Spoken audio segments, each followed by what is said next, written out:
जय गुरुलोगानां जय महात्मा महावीर वंदे मायसं महाभागं महावीरं महामुनि अमर नरराय मह्यं चरणतीर्थं हिमसते सर्वारिष्टप्रणशाय सर्वाभीष्टार्थदायिने सर्वलब्धि निधाना श्री गौतम स्वामिने नमः। श्री सुधर्मा स्वामिने नमः।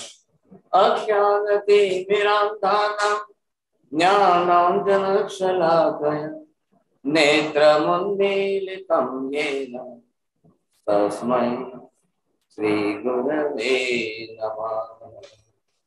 धर्म लाभ बहुत बहुत आशीर्वाद। पदार्थ स्वरूप तीर्थंकर परमात्मा ने जिस प्रकार का पदार्थ स्वरूप बताया, अब उस हिसाब से हम यहाँ पर विचार विमर्श कर रहे हैं। अब इसके आधार पर आपको ये ख्याल आ जाएगा कि जैसा लोक है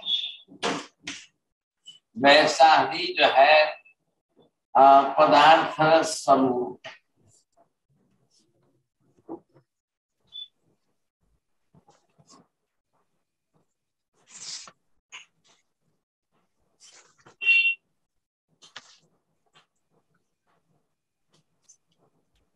अब दोनों तरफ से आप देख लीजिए, तो यहाँ पर आपको ये भी ख्याल आ गया कि अब आखिर लोक स्वरूप कैसा है और इसको वाइस वर्षा में दोनों में बोलना है ऐसा। अब दोनों तरफ से अगर हम समझ रहे हैं तो ये हमको अच्छी तरह से ख्याल आ जाएगा। तो कैसा है पदार्थ स्वरूप? पदार्थ स्वरूप जैसा है वैसा लोक है, जैसा लोक है वैसा पदार्थ स्वरूप है। बोलिए, कुंजल बहन बोलेंगे।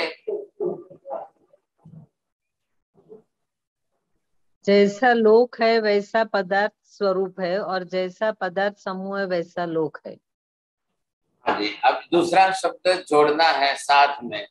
पहले आपने एक शब्द जोड़ा है, अब दूसरा शब्द जोड़ना है। दोनों के हिसाब से वाइस वर्षा दोनों तरफ बोल करके देखिए साहब।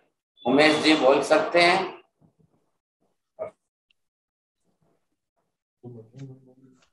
चलो कांति भाई बोल के देखिए। पदार्थ समूह है वही लोक है और पदार्थ स्वरूप है वही लोक है। लोक है वही समान पदार्थ समूह है और लोक है वही पदार्थ स्वरूप ही है। हाँ, वही और वैसा ही।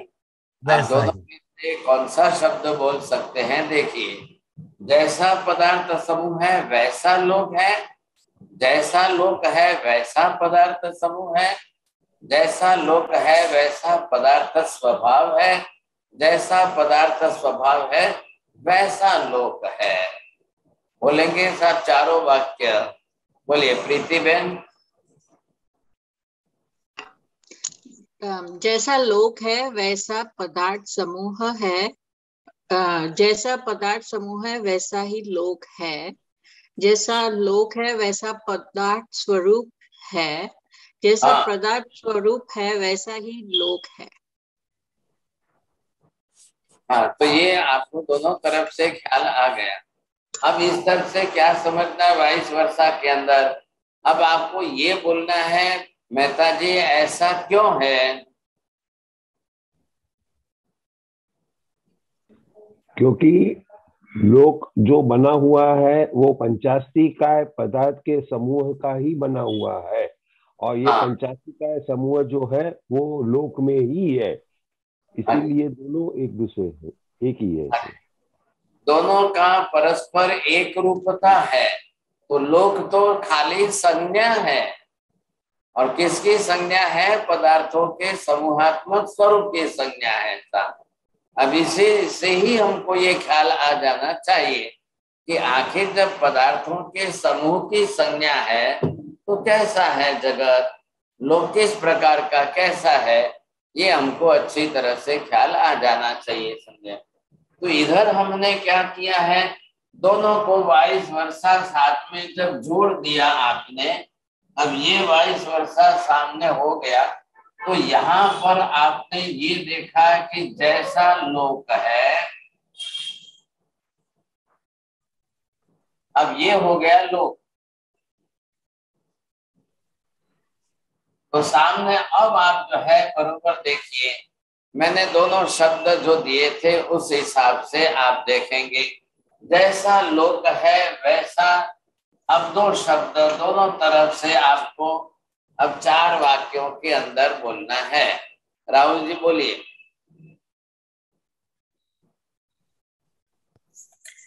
जैसा लोक है वैसा पदार्थ समूह है, जैसा पदार्थ समूह है वैसा लोक है, जैसा लोक है वैसा पदार्थ स्वरूप है, जैसा पदार्थ स्वरूप है वैसा लोक है।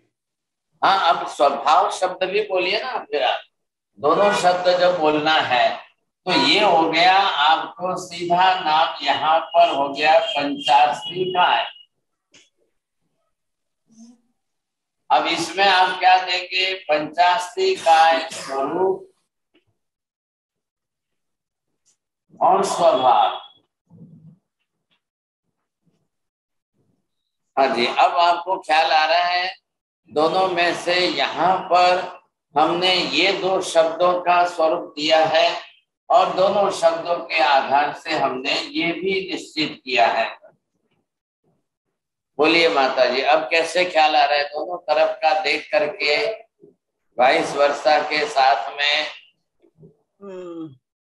साहब जी, पूरा जगत 5 पदार्थों का या 5 द्रव्यों का समूहात्मक स्वरूप है। अस्थि कायात्मक ऐसे 5 पदार्थों को ही जगत कहते हैं। आपको 4 वाक्य दोनों जोड़ना है एक दूसरे के साथ। लोक का स्वरूप पंचास्ति कायात्मक है। जैसा लोक है वैसा अस्थि कायात्मक 5 द्रव्यों का स्वरूप है। जैसा अस्थि कायात्मक 5 द्रव्य का स्वरूप है वैसा ही लोक है। जैसा अस्थि कायात्मक 5 द्रव्यों का स्वभाव है वैसा ही लोक का स्वभाव है। जैसा लोक का स्वभाव है ठीक वैसा ही अस्थि कायात्मक 5 द्रव्यों का भी स्वभाव है। अब ये बात बरोबर जो है लिख ले कि आप बोलेंगे साहब? प्रवीण भाई कैसे लग रहा है, बोलिए। अभी जो टेम्परेचर है साहब बोल नहीं पाऊंगा। अच्छा चलो ठीक है। हाँ जी बोलिए साहब। योगी बेन शाह बोलना है, हसमुख भाई शाह बोलना है। चलिए साहब, अब यहाँ पर नरेंद्र जी बोरा जी बोलिए। 5 अस्तिकायात्मक स्वरूप है, जो 5 अस्तिकायात्मक स्वरूप है वह लोक है, और जो लोक है जो 5 अस्तिकायात्मक स्वभाव है, और जो 5 अस्तिकायात्मक स्वभाव है वह लोक है। हाँ मेहता जी, आप यहाँ पर 2 में फर्क करिए, स्वरूप में और स्वभाव में क्या फर्क लग रहा है? नहीं, ऐसे तो कोई फर्क नहीं होता है साहब जी, क्योंकि स्वभाव जो रहता है वही स्वरूपात्मक होता है। ऐसा नहीं है, स्वरूप और स्वभाव दोनों में आसमान जमीन का फर्क है। जी, स्वभाव से क्या लेंगे? स्वभाव गुणात्मक होते हैं। हाँ बरोबर है, स्वभाव गुणात्मक होते हैं। स्वरूप में अब आकार प्रकार प्रमाण, आकार प्रकार माप प्रमाण आदि, अब उस हिसाब से वैसा है। और इधर क्या लिया? स्वभाव से गुण लिया है। आकाशमा कैसा गुण है, धर्मास्त्री काय का गुण कैसा है, अधर्मास्त्री काय का गुण कैसा है, आत्मा का गुण कैसा है, पुद्गल का गुण कैसा है, उन सबको मिलाकर के दिया है यहाँ पर। तो सबकी समूहात्मक संज्ञा है, सबका सामूहिक स्वरूप है। तो सामूहिक स्वरूप के हिसाब से आप सेट करिए। बरोबर दोनों आपको ख्याल में आ जाएंगे समझे के लिए। तो बस स्वरूप के अंदर अब कोई पूछे कि लोग बड़ा है कि छोटा है, तब आप क्या कहेंगे? लोग बड़ा है कि छोटा है, लोग कैसा है, लोग कितना है, कितने प्रमाण में है, तब आपको वहां स्वरूप देना है। फिर लोग के अंदर स्वभाव, गुणों का आचरण, गुणों की क्रियात्मकता जो है वो उसके लिए स्वभाव बन जाता है, तो वैसा स्वभाव देना पड़ेगा। तो लोग का एक स्वभाव फिक्स होगा क्या? नहीं होगा, पांचों का सम्मिलित स्वभाव है।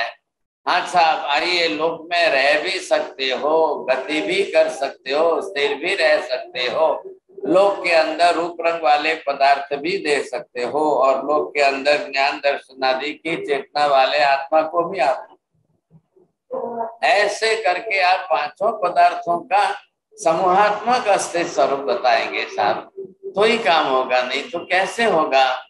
कोई भी कहेगा तो लोग को आप एक ही पदार्थ के आधार पर नहीं बताएंगे कि लोग ऐसा है, खाली एक द्रव्य के आधार पर नहीं बताना है, तो पांचों द्रव्यों के आधार पर बताना है आपको। तो एकांत रूप से हो जाएगा। फिर अगर आप एक ही रूप से बताएंगे तो फिर जो है वो पांचों का समूहात्मक स्वरूप नहीं बताएंगे तो भी नहीं चलेगा। अकेला रूप लोग जो है वो रूपी है क्या, रूप रंग वाला है क्या? नहीं साहब। लेकिन रूप रंग रहित है क्या? नहीं साहब। तो लोक के अंदर आकाश धर्मस्थिकाय अधर्मस्थिकाय आदि कैसे पदार्थ हैं, जैसा पदार्थ स्वरूप है वैसा आपको बताना है। तो लोक के अंदर लोक स्वयं कैसा है? अरूपी है, लोक में रूपी पदार्थ है। दोनों तरफ से आपको बात बैठानी पड़ेगी। अब इस तरह से हमको ये ख्याल आ गया, तो आप इन दोनों के अंदर से जब ये समझ जाएंगे तब आपको ख्याल आएगा पदार्थ ही जगत के अंदर कैसे है। अब ये पदार्थों का ही हमने विभाग कर दिया, तो एक विभाग उसके अंदर अजीव का हो गया, एक विभाग जीव का है। अब जीव द्रव्य ज्ञान दर्शनात्मक है, अजीव द्रव्य अपने अंदर ज्ञान दर्शनात्मक नहीं है। अब अजीव द्रव्य ये कैसे है? इसमें आकाश भी है, इसमें धर्मास्तिकाय है, अधर्मास्तिकाय है और पुद्गल है। अब आकाश द्रव्य को आपने अपनी तरफ से जिस विभाग में विभाजित किया है, अब इसमें आप कैसे करेंगे साहब? ये एक ही विभाग अलग चलेगा और ये ग्रुप अलग बन गया। ये चार जो है अरूपी है और ये एक ही रूपी है। आ गया ख्याल में आपको? एक ही पदार्थ रूपी है, तो जगत कैसा है? क्या जगत रूपी है कि अरूपी है? आवाज नहीं आ रही है, आवाज बंद हो गई। बोर्ड नहीं दिखाई देता है। अरूपी है। जगत जो है वो रूपी है कि अरूपी है, ये आपको देखना है, इससे आपको ख्याल आ जाएगा। तो यहाँ पर क्या है, क्यों ऐसा हो रहा है, तो ये आप देखेंगे कि मूलभूत पदार्थ भी अंदर जो है अब एक विभाग अरूपी का है,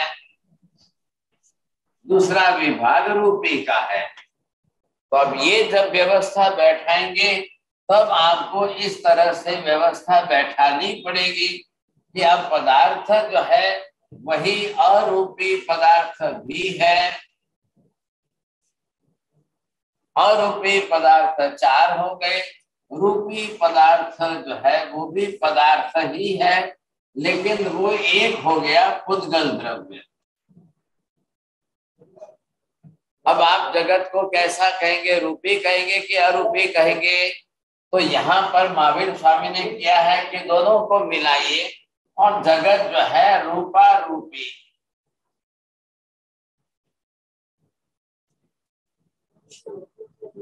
हाँ जी, अब क्या अर्थ समझ में आया?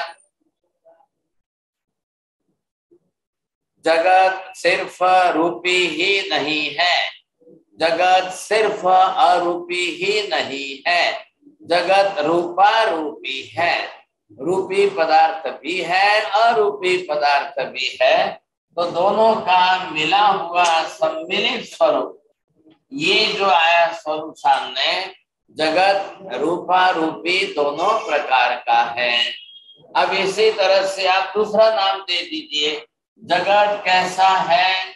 जीवा जीव। अब ये हो गया जीवा जीव।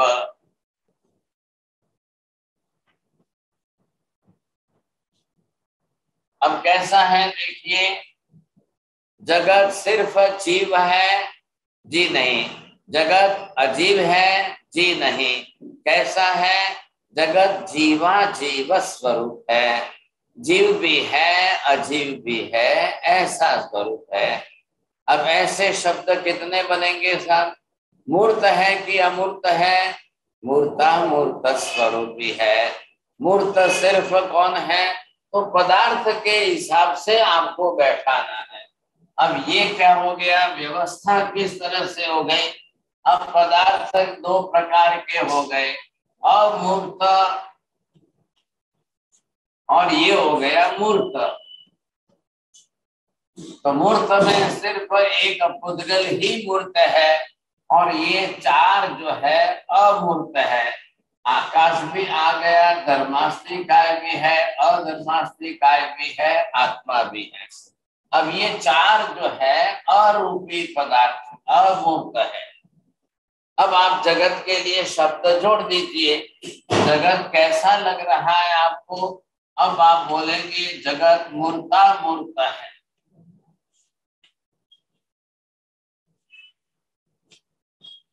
अकेला मूर्त ही है ऐसा भी नहीं, अकेला अमूर्त है ऐसा भी नहीं है, तो फिर कैसा है? मूर्ता मूर्त स्वरूप है, जीवा जीव स्वरूप है, रूपा रूपी स्वरूप है। इस तरह से आपको दोनों को साथ में बोलना है, तो ये ख्याल हमको आ जाएगा। अब इसके आधार पर आपको क्या पहचानना है? पदार्थ। आधार किसका है? आधार पदार्थ का है। आधेय आधार जो है वो पदार्थों का, आधे जगत है आधार, और उसका आधे जो है उसमें पदार्थों का स्वरूप है। तो आप जगत को पहचानना चाहते हो कि आप पदार्थों को पहचानना चाहते हो? अब इसका उत्तर क्या देंगे चंद्रेश भाई? आपको मैं जानना चाहता हूँ। आ रहा है ख्याल में आपको? देखिए, जगत से पहचाना जाएगा। आप ये समझे, पहचाना जाएगा, कार्य कारण बैठाएंगे तो पदार्थों के आधार पर ही पहचाना जाएगा। तो आप जब जगत पदार्थों का स्वरूप पहचान लेंगे तो जगत आपको पहचानने में आ गया। पदार्थ स्वरूप कैसे हैं? पदार्थ अपने आप में किस प्रकार के हैं? पदार्थ ही कुछ अलग अलग प्रकार के विपरीत है क्या? पदार्थ अपने आप में किस प्रकार के कैसे हैं, ये समझ जाएंगे तो आप बरोबर स्पष्ट हो जाएगा। आप पदार्थों को नहीं समझेंगे तो जगत समझ में ही नहीं आएगा। जगत क्या है, कैसा है, कुछ भी पता नहीं चलेगा आपको। तो इसलिए यहाँ पर ये स्पष्टता की गई है। तो अब आपको एक एक पदार्थ ही अंदर से स्पष्ट करना होगा। आप किस पदार्थ को स्पष्ट करेंगे?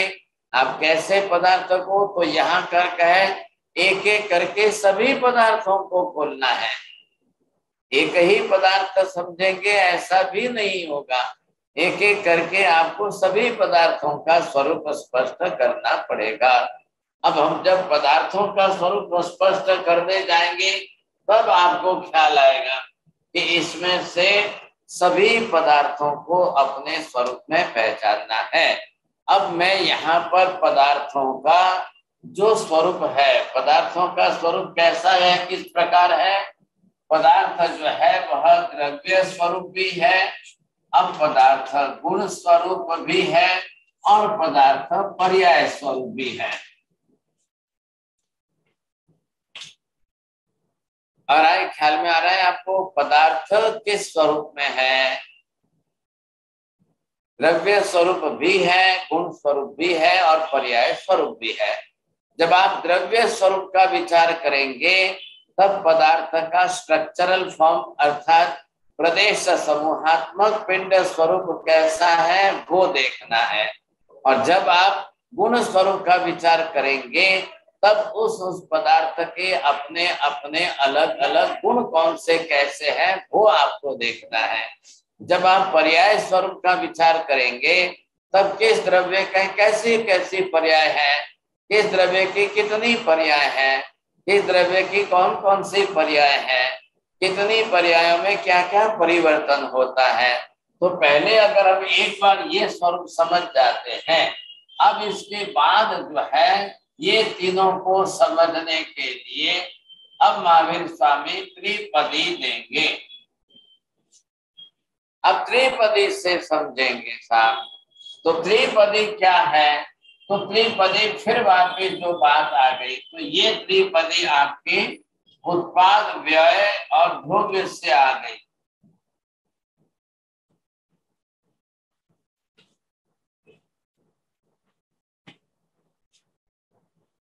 अब त्रिपदी जो है इन तीनों स्वरूप से आई है। तो त्रिपदी के अंदर पदार्थ का उत्पाद स्वरूप क्या है, व्यय स्वरूप क्या है, ध्रुव स्वरूप क्या है, अब ये आपको समझना पड़ेगा। ये समझने के लिए त्रिपदी का माध्यम लेना पड़ेगा।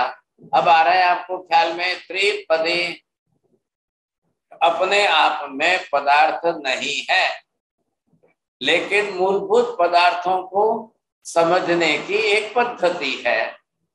मीना बहन बोली, मैंने क्या बताया है?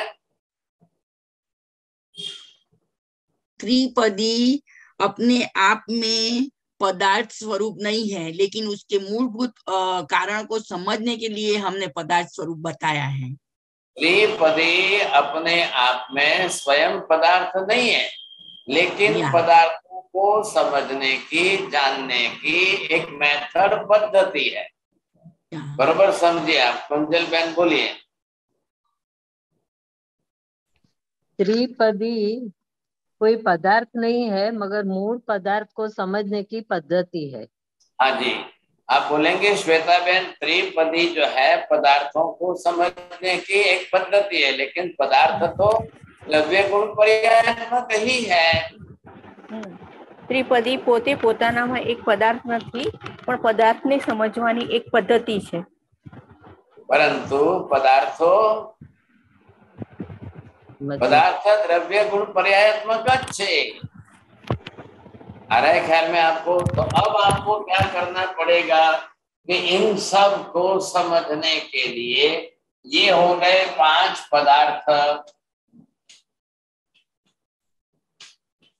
अब पांचों पदार्थों को आप जो है पहले कितने 3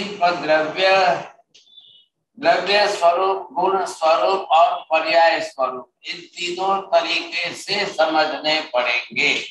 अब ये स्वरूप हो गया। अब इसको 3 से वापस गुणाकार करिए, तो ये त्रिपदी के कारण गुणाकार करके आपको उत्पाद, व्यय और द्रव्य रूप में समझने पड़ेंगे। अब ये तरीका करते करते हमको इतना गणित बैठाना पड़ेगा। अब इतना हमारा जो है आप जो देख रहे हो, इतना ही पूरा जो है 12 महीने का कोर्स है, 1 साल भर का कोर्स, इतना ही समझना है आपको। ये इस क्लास की बात चल रही है, पर्टिकुलर इस क्लास की। अब इसमें सब आ गए। अब लास्ट में हम जोड़ेंगे, इसके बाद में हम काल को जोड़ेंगे। तो क्यों ये हम मेहनत कर रहे हैं, क्यों समझ रहे हैं? इतनी मेहनत के लिए, इतने विषय को समझने के लिए 1 साल भर तक आप मेहनत करो। 1 साल भर तक आप इसको समझते जाओ, समझते जाओ, समझते जाओ। अब वो मेहनत तो करनी पड़ेगी। आखिर भगवान तो केवल ज्ञानी है, और भगवान ने तो केवल ज्ञान से सब कुछ बताया है। भगवान ने क्यों बताया? भगवान ने केवल दर्शन से सब स्पष्ट देखा है, इसलिए केवल ज्ञान से जाना है। अब वो सूत्रक ज्ञान में उपदेश दे करके भगवान हमको बता रहे। अब हमारे लिए क्या जरूर है, पूरे आकाश को समझने की, जानने की क्या जरूर है? अगर नहीं जानेंगे तो आपका ज्ञान मिथ्या रह जाएगा, असत्य रह जाएगा। उल्टा जानोगे तो ज्ञान उल्टा रह जाएगा आपको, और उल्टा ज्ञान रहेगा तो सम्यक ज्ञान नहीं होगा, तो सम्यक दर्शन नहीं होगा। ज्ञान मिथ्या रहेगा तो श्रद्धा भी नहीं होगी, मिथ्या तो ही रहेगा आपका। तो फिर कभी भी आपका मोक्ष भी नहीं होगा, कभी आत्म कल्याण भी संभव नहीं होगा। क्या जरूर क्या है हम नहीं, वो आपके अक्षर नहीं दिखाई दे रहे।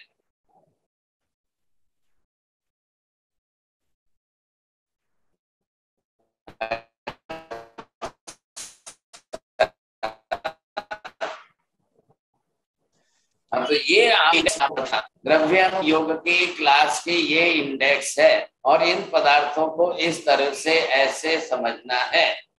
अब ये तो इसी तरह से चलेगा, विषय ही ऐसा है, एक एक पदार्थों का स्वरूप चलेगा सब। अब मैं यहाँ पर पांचों पदार्थ, ये 5 द्रव्य जो है, अब उनका द्रव्यात्मक स्वरूप जो है वो आपको देखना है। अब ये हो गया,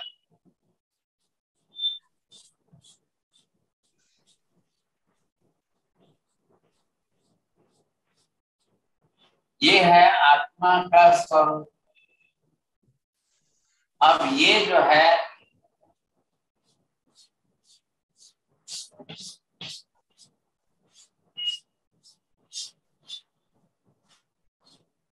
ये हो गया आकाश का स्वरूप।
हाँ जी साहब, अब देख करके किसको बराबर देख करके बोलना है।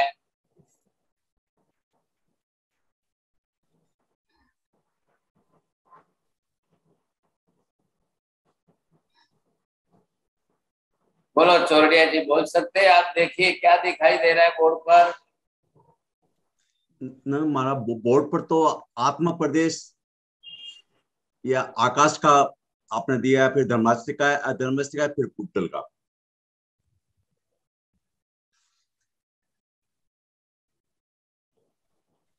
मैंने सबके बोलिए सर। अब आपको क्या लग रहा है, कैसा? माता जी बोलेंगे आप देख करके।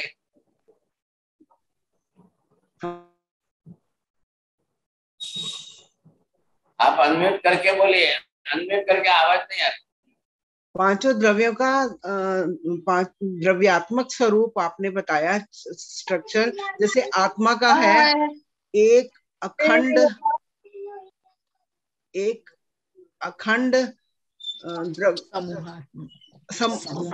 असंख्य प्रदेशात्मक अखंड समूहात्मक स्वरूप। आप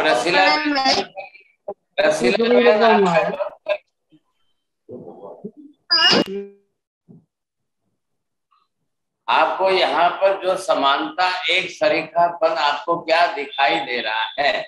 वो एक सरीखापन इतना ही बोलना है आपको, 2 ही ज्यादा, 4 एक लाइन से ज्यादा भी नहीं बोलनी है साहब। क्या स्वरूप है? अखंड प्रदेश समूहात्मक पिंड स्वरूप। बस, अब इससे ज्यादा कुछ भी मत बोलिए। प्रदेश समूहात्मक दिखाई दे रही है, वो रचना आपकी कैसी है, वो रचना आप जैसे आप देखेंगे आपको पता चल जाएगा कि यहाँ पर प्रदेश समूहात्मक आपकी रचना। अब यहाँ पर एक एक करके सभी पदार्थ, तो सब पदार्थ आ गए इसमें, तो सबके अंदर एक सरीखी समानता क्या है? द्रव्यात्मक स्वरूप की समानता है प्रदेश समूहात्मक पिंड स्वरूप। बस अभी इतनी बात हमको करनी है। ये द्रव्य स्वरूप है, ये द्रव्यात्मक स्वरूप है, और द्रव्यात्मक स्वरूप की समानता इस प्रकार की है। यहाँ पर ऐसी द्रव्यात्मक स्वरूप की समानता, अब इसमें भी प्रदेश समूहात्मकता है, इसमें भी प्रदेश समूहात्मकता है, इसमें भी धर्मास्तिकाय में भी प्रदेश समूहात्मकता है, अधर्मास्तिकाय में भी प्रदेश समूहात्मकता है, उत्कल द्रव्य में भी अपनी प्रदेश समूहात्मकता है। क्यों एक शरीर की प्रदेश समूहात्मकता है? राहुल जी बोलेंगे, आपको क्या समझ में आ रहा है?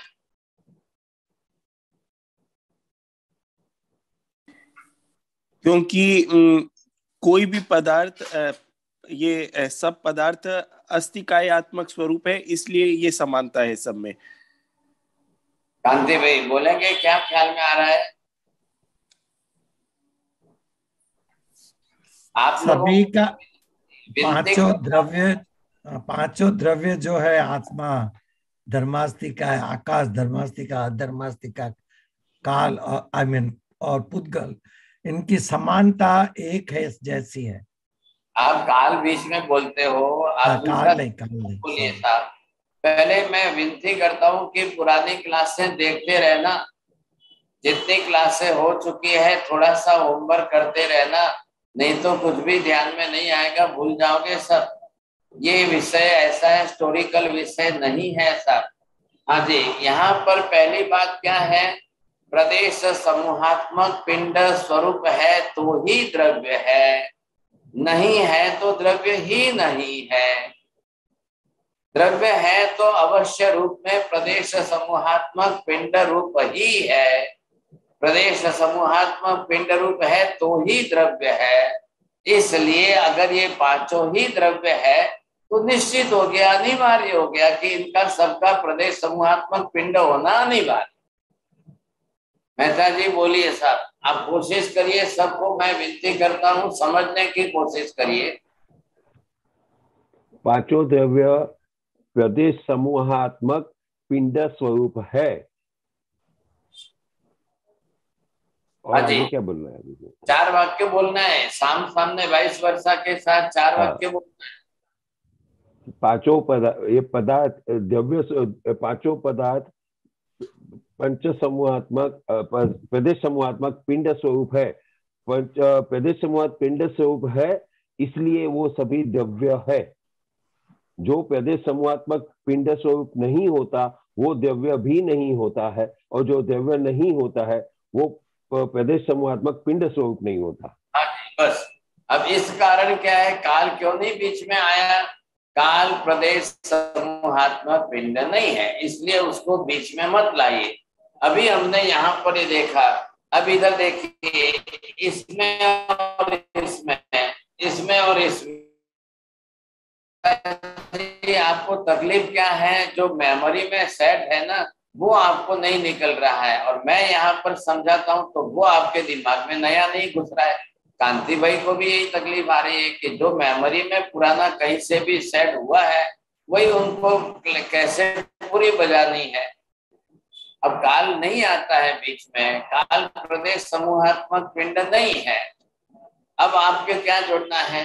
अब आप बाद में संख्या जोड़ेंगे, संख्यावाची शब्द बाद में आएगा। पहले क्या आया है? प्रदेश समूहात्मक पिंड। अगर प्रदेश समूहात्मक पिंड रूप नहीं है तो अस्तित्व ही नहीं होगा, द्रव्य ही नहीं होगा।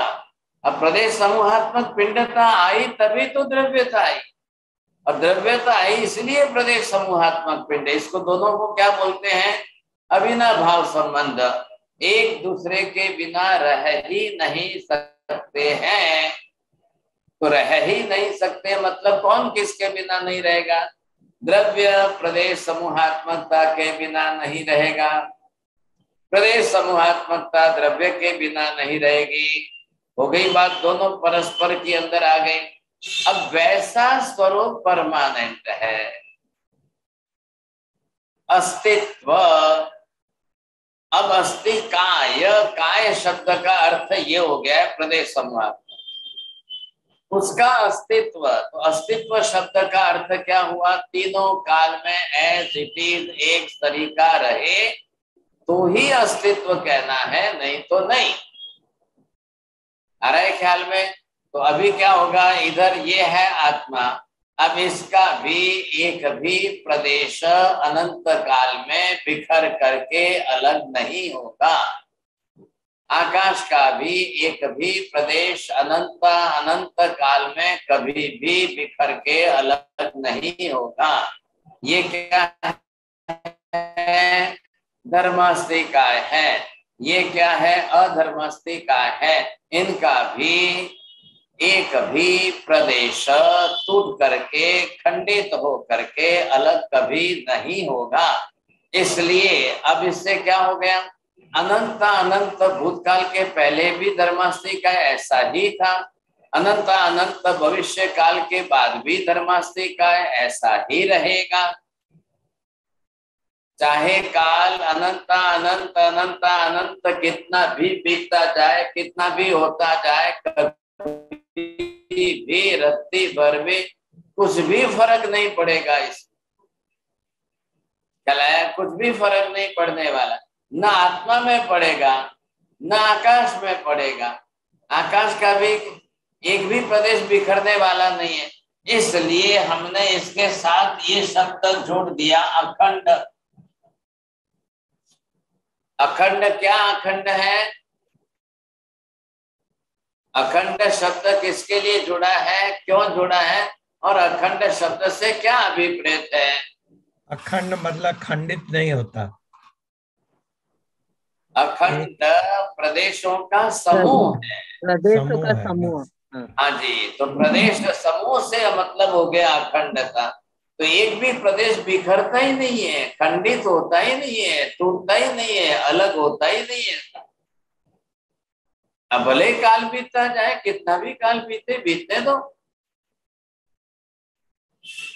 अब आत्मा तो जाएगी ना, नरक में जाएगी, स्वर्ग में जाएगी, हाथ पैर काटेंगे, वहां तो तिर्यंच गति में जाए, पशु पक्षी बने, घोड़ा गधा बकरा हाथी ऊंट बैल बने, गाय भैंस बनेगा तो नरक वहां भी तिर्यंच गति में जाके जन्मेगा तो कत्ल खाने के अंदर तो कसाई काटेंगे ही काटेंगे। कितनी बार कटे हैं हम, आज दिन तक में अनंत बार हम कत्ल खाने में कट चुके हैं। आज दिन तक अनंत बार हम नरक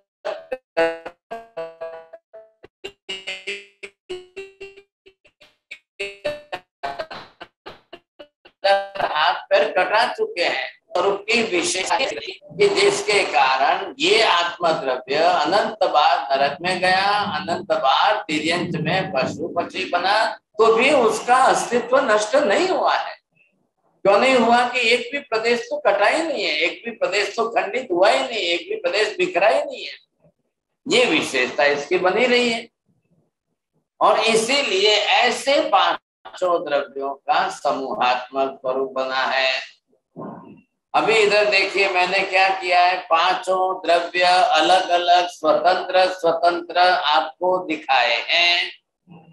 सभी द्रव्य अलग अलग समूहात्मक स्वरूप में कैसे हैं, सबको एक एक करके खोल के दिखा दिया। अब हमने क्या बताया है, पांचों द्रव्यों की समूहात्मक संज्ञा ही जगत है। अब मैं इसको निकालूं, अब मिटा करके सबको इकट्ठे कर दूं। अब आप इकट्ठा स्वरूप समूहात्मक देख लेना, अब आप उससे भी ख्याल आ जाएगा कि समूहात्मक स्वरूप मतलब कैसा है। ये हो गया आकाश। अब ये आकाश हो गया और इसके भी प्रदेशों का समूह तो बना ही हुआ है।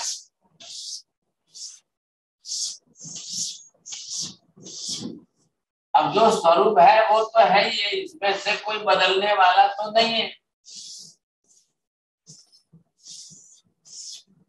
अब ये इसके अंदर आप देख रहे हो तो ये आपको ख्याल आ जाएगा कि कैसा है।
हाँ सब देखिए, अब आपको क्या दिखाई दे रहा है, कैसा स्वरूप दिख रहा है।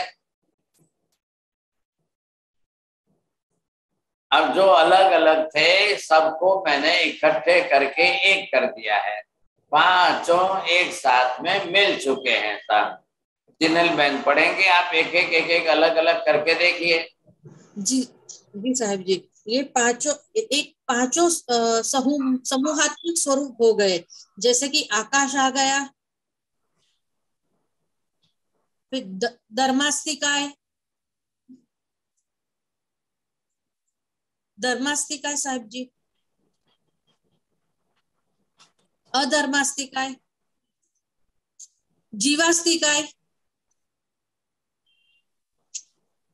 और पुद्गलास्तिकाय।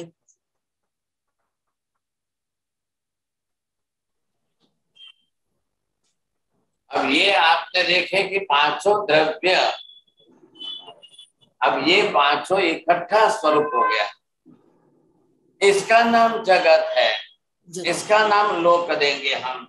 अब इसको लोक देने में ये क्या हो गया, इतना बड़ा आकाश हो गया, ये धर्मास्तिका, ये दो लाइन मैंने अलग अलग बना ली है, तो दोनों को अब आपके देखने के लिए मैंने अलग बनाई है। वास्तव में तो दोनों जो है एक दूसरे के समांतर मिलती हुई है, बिल्कुल पैरेलल, एक तरीके एक दूसरे के समांतर मिलती हुई दिखाई दे रही है। लेकिन ये है कि मैंने दिखाया बोर्ड पर चित्र से, डायग्राम से, आप अलग अलग देख सकते हो।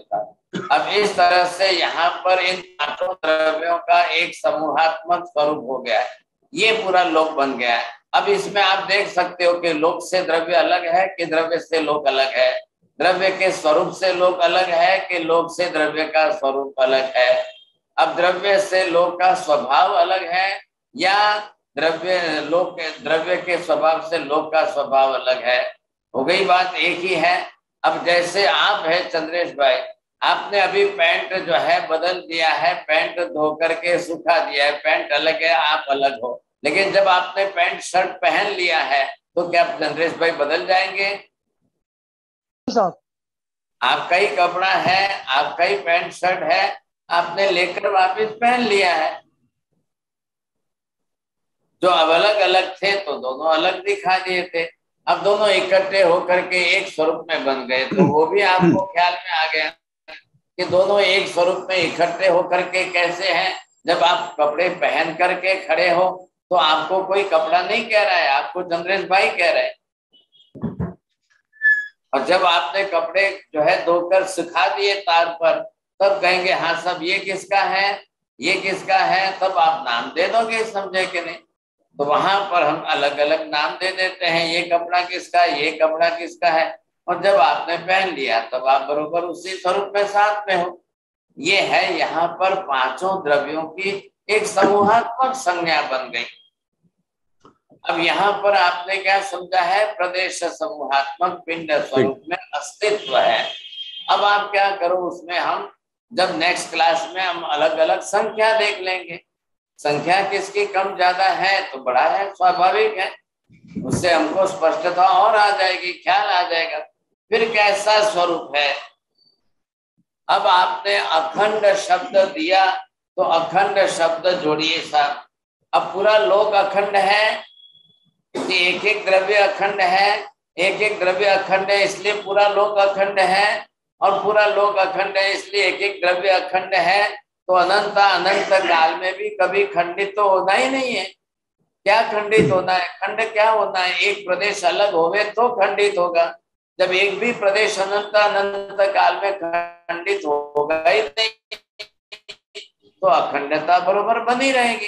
तो फिर दुनिया के अंदर अन्य कोई भी उसको ऐसा क्यों कहते हैं कि नहीं ये तो खंडित होता है, ये तो नष्ट भी होता है, नष्ट करने वाला है, तो वो 1 मिनट में नष्ट भी कर देगा, और फिर न उत्पन्न करने वाला है तो वो तो पूरी दुनिया को उत्पन्न भी कर देगा, नष्ट भी कर देगा। कब करेगा, कब करेगा कि कोई तारीख वार नहीं है साहब, जब ऊपर वाले की मर्जी हो जाएगी कि हाँ साहब चलो अब दुनिया का प्रलय करके समाप्त कर दो, तब कर लेगा। फिर कब वापिस उत्पन्न करेगा, बोले ऊपर वाला की मर्जी है, जब उसकी इच्छा होगी तब फिर वापिस उत्पन्न कर लेगा।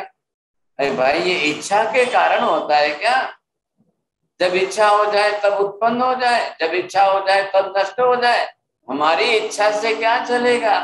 यहाँ पदार्थ ही वैसे है, अखंड प्रदेश समूहात्मक पिंड है, तो फिर नष्ट होने का सवाल ही कहाँ आता है, फिर उत्पन्न करने का सवाल ही कहाँ आता है।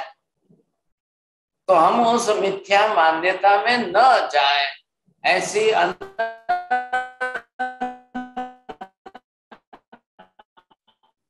असत्य धारणाओं में हम।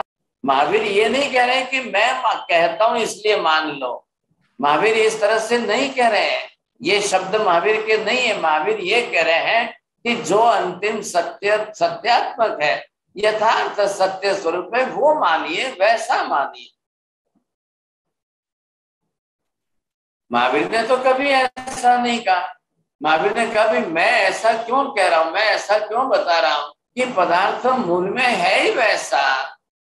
जब है ही ऐसा तो दूसरी बात करने का प्रश्न ही नहीं खड़ा हो रहा है, बात पूरी हो गई। अब क्या हुआ, फाइनल डिसीजन क्या आया, पूरी इतनी सारी 1 घंटे की बात का सारांश, बिल्कुल अंतिम सारांश क्या आया, what is the ultimate conclusion. Mahavir ये कह रहे हैं कि पदार्थ ही अखंड प्रदेश समूहात्मक पिंड है। अब जिसके जितने प्रदेश हैं कम ज्यादा है, मतलब असंख्य और अनंत है, 2 ही तो प्रकार है। अब इसमें से 5 पदार्थ ऐसे हैं, एक भी पदार्थ का उत्पाद वे नाश सर्वथा लोभ सर्वथा अभाव कभी होना ही नहीं है। पदार्थ स्वरूपात्मक ही स्वरूप जगत है, तो परमानेंट ही रहना है। और ऐसे परमानेंट प्रदेश समूहात्मक पिंड रूप जिसका अस्तित्व है वो परमानेंट है, तो उसका उत्पन्न करने का, उसका सर्जन करने का, उसका प्रलय करने का, उसका नाश करने का, सर्वनाश करने का कोई प्रश्न कभी खड़ा ही नहीं होता है। तो फिर वैसे किसी को हम उत्पन्न करने वाले को ईश्वर माने, नष्ट करने वाले को ईश्वर माने, ये बात आई कहां से, ये बात खड़ी नहीं होनी चाहिए, आनी ही नहीं चाहिए साहब। फिर हम जो है असत्य को पकड़ के बैठे, मिथ्या धारणा बना के रखें, और फिर उन्हीं को जिंदगी भर हम ईश्वर माने। फिर उन्होंने ऐसा कहा है कि सृष्टि उत्पन्न होती है और नष्ट होती है, ये मान्यता धारणा बना के रखें। हमको इस असत्य के मिथ्या चक्र में, दलदल में, कीचड़ में फंस करके नहीं रहना है, हमको इसमें से बाहर निकलना है। ये स्वरूप समझना है। फिर भगवान कैसे हैं? भगवान का इस जगत के साथ में कोई संबंध ही नहीं है। ईश्वर का इस जगत के समूहात्मक स्वरूप के साथ कोई संबंध ही नहीं है, कोई लेना देना नहीं है। और ईश्वर की शक्ति सत्ता इसके में कोई संबंध नहीं रखती है। अच्छे कंक्लूजन के रूप में आप समझ लीजिए, पदार्थ आपके सामने स्पष्ट हो गया। हाँ साहब, मेरे को ध्यान नहीं रहता है, समय आगे चला गया। बीच बीच में ये आपने जो पिक्चर है ना, आपने जो ड्रॉ किया है, उसमें वो सिद्धशिला की अवस्था क्या हो जाती है उसमें? ये है सिद्धशिला यहाँ पर।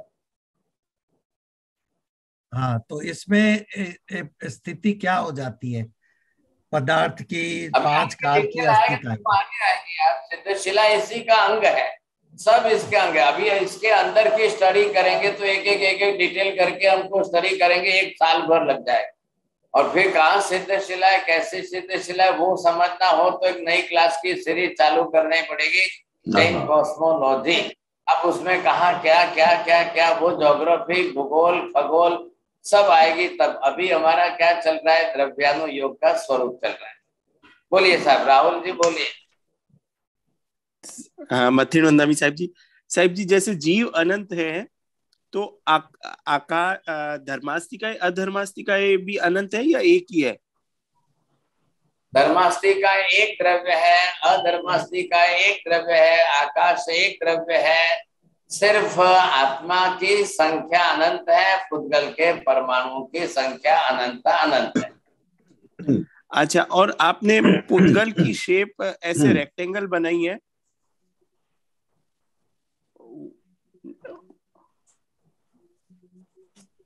आप पुद्गल कैसा भी बनाओ, ऐसा बनाओ कि ऐसा बनाओ, ऐसा बनाओ कि ऐसा बनाओ, ऐसा बनाओ कि ऐसा। अब जब आकार प्रकार की बात आएगी तब करेंगे। ठीक है जी। जो चलता है वो टॉपिक तो आप लेते नहीं हो और फिर आप आगे की बात करते हो। तो मैं आगे के लिए बात करूं कि मैं आगे का जवाब दूं, कैसा जवाब दूं आपको? जो टॉपिक चल रहा है उसमें क्या शब्द आए हैं, कैसे शब्द आए, कितने शब्द आए, उस पर विचार करके नहीं बोलते हैं। आप आगे की बात में साल भर का कौन बता रहा, संख्या भी आएगी। महाराज साहब ये बात नहीं है, महाराज साहब ये बात नहीं, इसी विषय में बात है तो हमें मन में उलझन सी खड़ी हो जाती है, तो इसलिए हम पूछ रहे हैं ताकि हमें वो शंका आगे ना ले जाए दूसरी ओर, इसीलिए पूछ रहे हैं बस।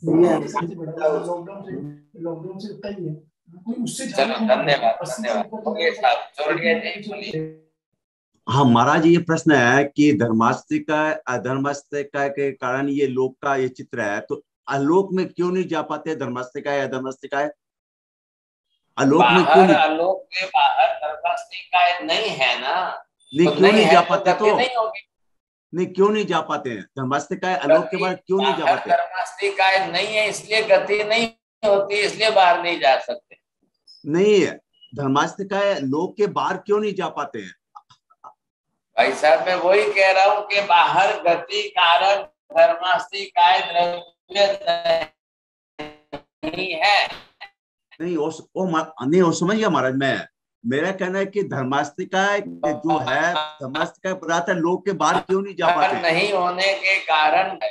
नमो रियंताणम, नमो सिद्धाणम, नमो ऐरियाणम, नमो वज्रायाणम, नमो लोये सर्वसाहुणम, एसो पंच नमोकारो सर्व पापनाशनम, मंगलाणं च सर्वेसिं परमं हवै मंगलम।